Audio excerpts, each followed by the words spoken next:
To the CEO Hour. I'm your host, Dean Akers, bringing you top CEOs and entrepreneurs every week that share their journey. This includes their thoughts and ideas that's helped their success. But I think the thing that comes out at the best for me is probably the things they shared that they would help our listeners not to do again. And it's been so good. Today, I'd like to welcome Gayle Guyardo, the morning host for WFLA Channel 8, or stepping down, I understand. Yeah. But for me, she is the CEO of Morning Tampa TV. I don't care what anybody says. I've been riding with Gayle forever. Thank you, Dean. I love YouTube TV because I can take you everywhere. Thanks, Dean. Yeah, it was quite a journey. 26 years at 8. Yeah. Well, we our entrepreneurs really love the real journey. And they always like to know that journey that started back in October 19. And for my ladies, I never share. You can. 1967. Yep, 53 years old. That's awesome. So I know you were born in Tampa. Let's start there. Okay, born in Tampa at Tampa General Hospital. Brought home to Davis Islands in the family home that I live in today. My background is that my dad's family, they're dairy farmers. They came here generations ago from Sicily, where they farmed goats, and they picked Brandon, Florida, to farm dairy cattle. Wow. And my grandfather, Paul, was quite the visionary. He bought about 700 acres in the heart of Brandon back in, I guess it would be, he worked with his family. I think he branched out on his own in the 50s. Wow. And he bought that land. He had 800 heads of cattle, and he grew what was the largest dairy farm in West Central Florida. And this was a man that had to teach himself how to read and write. He learned 3 different languages on his own. Italian, obviously his first language, Spanish, and English. And my grandmother, who stayed by his side till the day he died, worked alongside him, and they ran a very successful business. And then on my mom's side was my grandfather, Joe, who grew up very impoverished, and he went to Tulane Medical School and University of Florida and became a very prominent doctor. He, too, was Italian. So I feel like I come from this heritage of people that really were able to rise to the top through a lot of hard work and living the American dream. Do you speak multiple languages? It's funny that you would ask me that, and there's many folks that live in the Tampa Bay area that would agree with this. My family felt back in the day that if I did not learn to speak Italian or Spanish, that would be more beneficial for me in the future. So they would never answer us if we'd try to speak to them in Italian or Spanish. They really wanted us to immerse ourselves and become Americans, and they thought they were doing us a favor at the time. Now, if I could speak Spanish and be bilingual, I'd be making a lot more money, especially in TV news. You're sought after if you're bilingual or trilingual. Wow, that's awesome. So your dad is a dairy cattle guy, but he didn't just do dairy cows. No, he didn't do just dairy cattle. Because he started a dairy. Yes. I mean, I met him years and years ago when I was a young man. Yes. Because he had, was it Sunny, Florida? Yeah, so Sunny, Florida was part of the Guyardo family. Yeah. And back in the day, it was called Florida Dairy. That's right. And so my dad, Joe, and his father, Paul, and brother, my deceased uncle, Johnny, the 3 of them went off and they opened up American Dairy. So there's still a thriving, Guyardo farm, Sunny Dairy.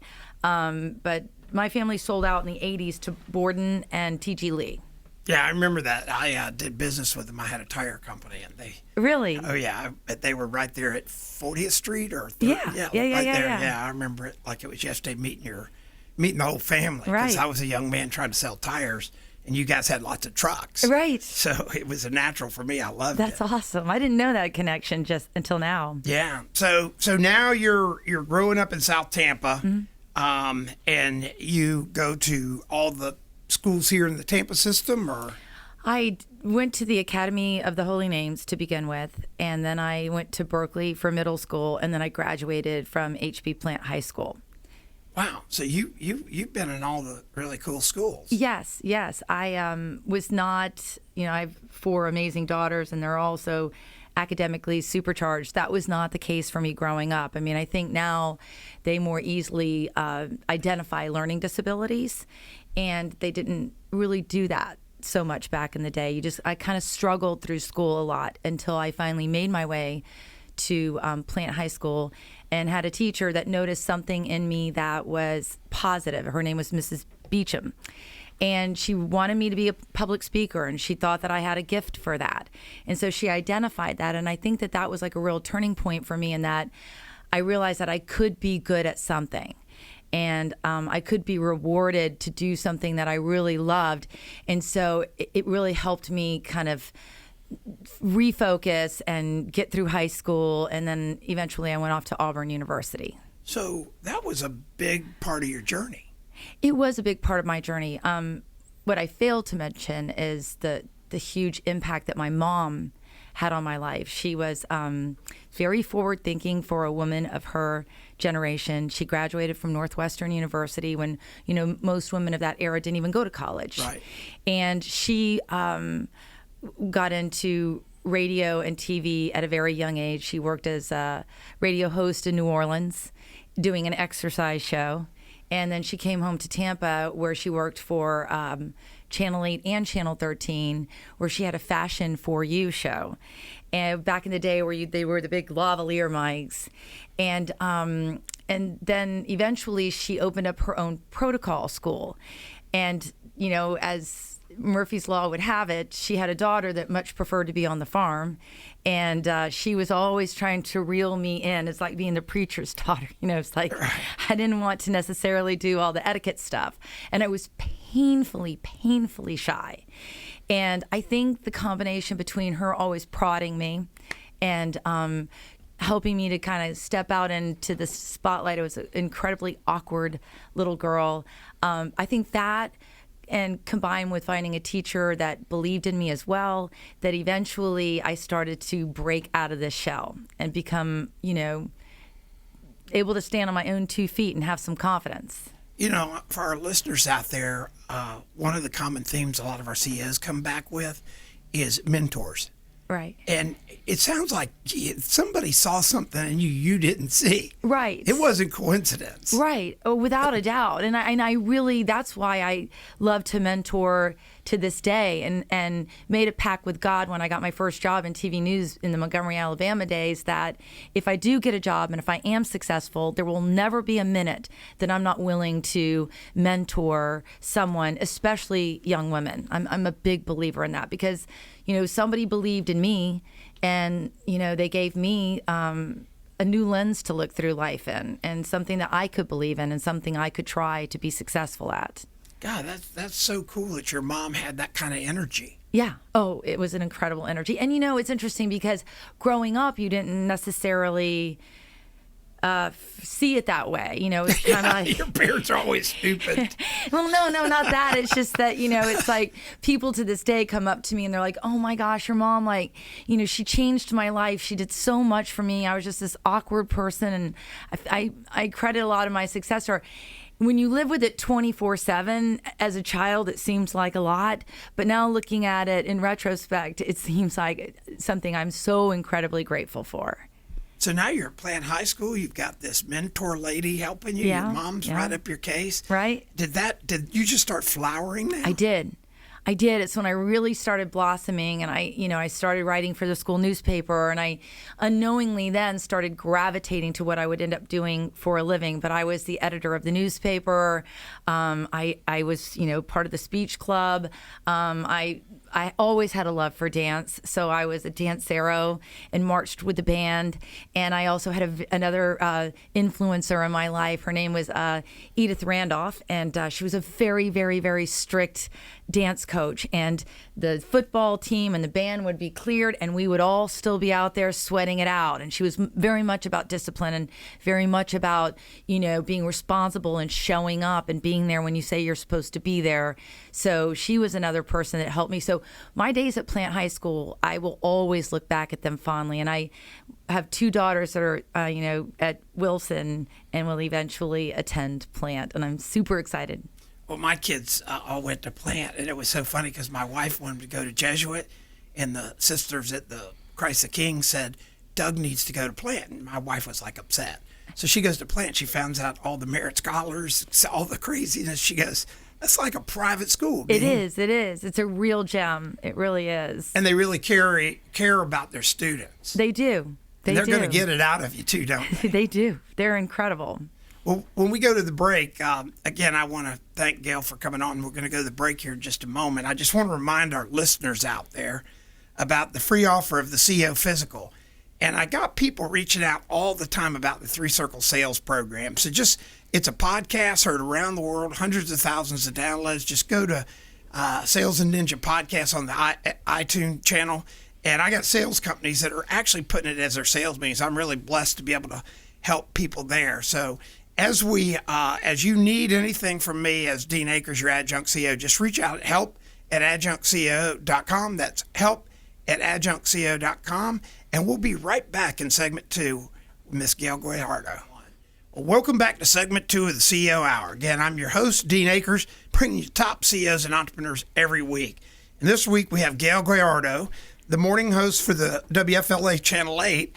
And for me, the listeners out there don't know, but I've known Gayle for years. And to me, she's just playing out the CEO of Morning Tampa TV. And so when we went in the break, you were finishing up your journey at Plant High School. Right. So what happens now? So next, off to college. And I was originally enrolled at FSU. Where's that? Yes, you know the school, that little school in Tallahassee there.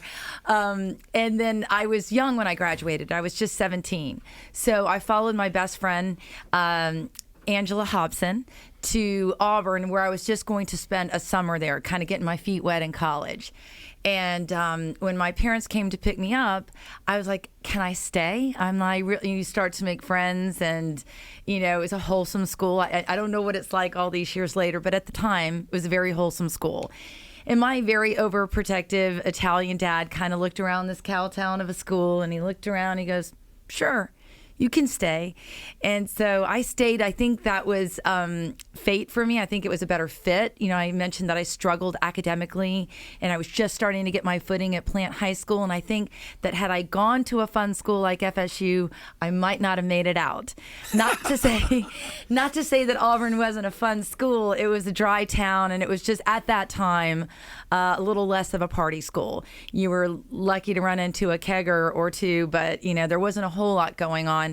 So I kind of stumbled my way the first couple of years trying all these different things. I thought, like early education, fashion merchandising, trying to find out where I belonged. And then eventually I found journalism. So I joined the journalism school, and I did a lot of acting, which was also another big passion of mine.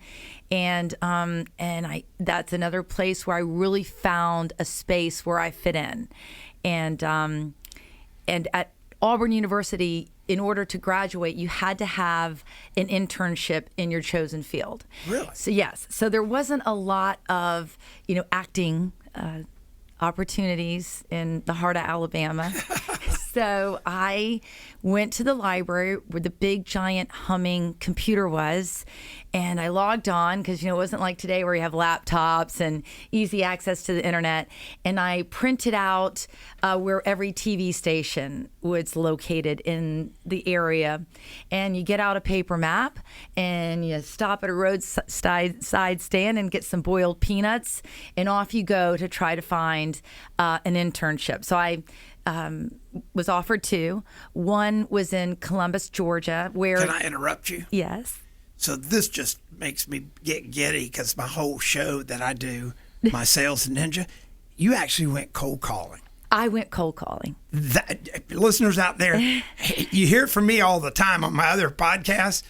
Gayle went cold calling with peanuts. She didn't send a resume or anything. No. She just went and put it out there, didn't you? You got to put your face to it. You got to knock on some doors. That still works, by the way. It does still work. And so I did, and I was offered 2 internships. One that could have been a job in Columbus, but I went to Montgomery, Alabama, and it was, the state capital, and I was going to have the opportunity to be a legislative intern and work in the station. So I decided to take that internship. And they promised me that they would not offer me a job because you had to have 2 years experience in the industry before they would offer you a job. And so I lived it there in Montgomery, and I went to work every day. There was no way to afford coming home for Thanksgiving, Christmas, or all these different holidays. So I would just stay there, and I would always be available whenever they needed me for anything that they needed me for. I learned everything, how to edit, how to shoot, how to do everything. And one day, the man who owned the TV station out of Atlanta, Nori LeBron, who I still keep in touch with today, says, "We've got a position open, hire the intern." And the news director says, "But she doesn't have any experience." He goes, "I always see her here, hire the intern." So I got a big job offer for $11,500 a year. And they called me in. They're like, "You can either be Gayle Green or Gayle Garrison." So I called my dad all excited. I'm like, "I've got a job. I'm going to be Gayle Green or Gayle Garrison." And he answered with a little bit of an Italian accent. And he said, "Don't come home if you change your name." And he hung up the phone on me. So I had to somehow figure out how to tell Matt Carmack, who was very much like Ron Burgundy, my news director, that I could not be Anglo-Saxon, that I needed to stay true to my Italian roots. But all the Guyardos in town know that this long spelling of our last name is, has a lot more vowels than you see on Channel 8 or anywhere else. So we abbreviated the name, and I was one of the first really women in TV back in the day, and especially in Alabama, whose name ended in a vowel. So that, for me, was kind of a breakthrough moment right then and there, is that it was big to be a female in TV, and big to be one that was considered a minority as a woman and as somebody that is not of American heritage. That is so cool. Yeah. That's all part of the journey wow. It's all part of the journey. Now, the segment of the journey I would have loved to see is your dad getting in a truck and going up and explaining to that business owner why the name is okay. 'Cause I'm sure he would have. Oh, he would have, without a doubt.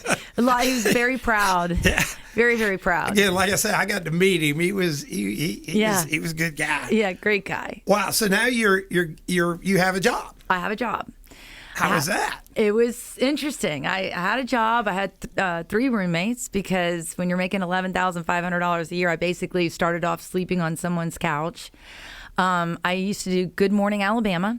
So I spent my early career day still waking up in the wee hours of the night. Right. And our company, our television station, was an old coffin factory, and on either side of it was abandoned graveyards that literally, had kind of pushed up, and they were cracked. And I remember I would park as close to the door as I could to get in there, and it was just me and an engineer, and I would get the day started and go through the wires and write my own newscast. And we had a conveyor belt. There was no electronic teleprompters. You just placed it almost like on a projector, and you ran a cord under the desk, and as you would read, you would just pray to God that the papers didn't clog up and that you could continue to see the news on the reflection. And then one day Matt Carmack came in. He said, "Our weather girl quit." And I'm like, "Well, I don't know anything about weather." And he said, "Well, you're going to learn." So I learned to make maps, and I worked with AccuWeather. And at the time, I guess I can say this now because they can't come after me now, the Weather Channel had just signed on the air. And I would watch it so intently and take vigorous notes. And I would get out there and pretty much regurgitate what I had seen on the Weather Channel. And I would do the evening weather. So I did the morning news. I took a quick break, and then I'd come back, and I'd work 12, 13, 14-hour days doing what I could do to learn this field. And then it's hard living on $11,500 a year. I desperately wanted another job. But nobody, you'd send out tapes. You'd send out your big giant tapes with your resume. Nobody would call. So my big brother lived in New York, and I called him like, I just can't get out of this town. And he said, well, why don't we find you a coach? I'll fly you to New York, and we'll find a coach, and she'll look at your reel, and she'll help you. I said, all